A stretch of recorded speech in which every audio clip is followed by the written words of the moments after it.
Hi, this is Yolanda Van Veen from VanVeenBulbs.com, and we're learning all about butterfly gardens and how to create a butterfly garden.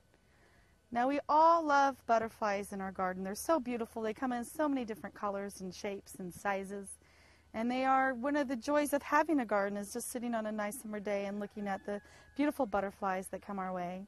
But there are a lot of flowers that you can put into your garden that will invite them and that will make them come back year after year. So the most important part of a butterfly garden is having some leafy plants, having ferns, having shrubs, having any kind of plants that the caterpillars, when the baby butterflies are born, they need a place to live. And so you need an area, whether it's wild areas around you, or some ferns, or some hostas, or hydrangeas, somewhere where the babies can live until they become butterflies. That's the most important thing. That's number one. You need a place for the babies. And I found the difference between a hummingbird plant and a butterfly plant is the difference in the shape.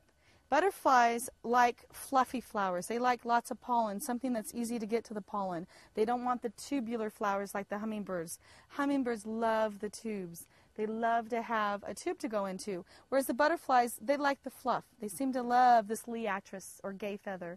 It's just a beautiful plant. It has nice green foliage and purple flowers that come up.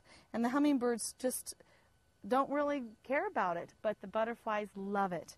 And so it's a great plant to have in your yard. So as you can notice on this lavender bush, the butterflies are going crazy. They love my lavender. They're all over it all the time. It's probably my #1 butterfly plant in my yard. They just love it. They also love this black-eyed Susan or Rudbeckia. They love it too. Look at how they just love the little, I think it's the color and the shape and the pollen that they can easily get off the top.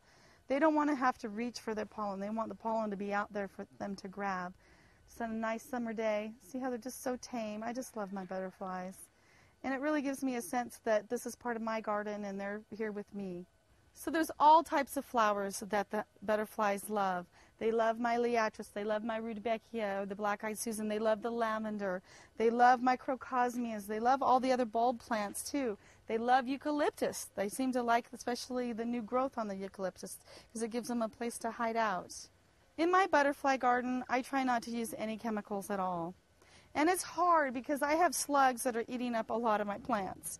But I'm thinking if I put slug bait out, whether it's a variety that is good for the environment or breaks down or not, it is intended to kill slugs. Well, what happens? It kills the caterpillars too. It kills the butterflies. So even using slug bait could potentially kill a lot of the other insects that you want in your yard. So be very careful when using any chemicals. And I can live with a few slug bites because in return I get these beautiful butterflies in my garden.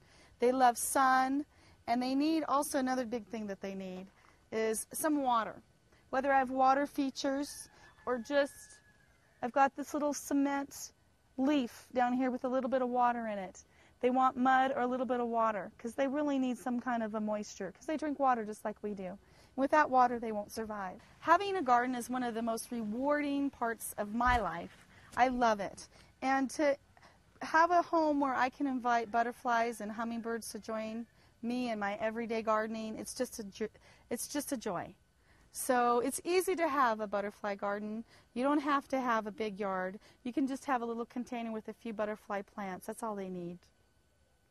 So enjoy your garden.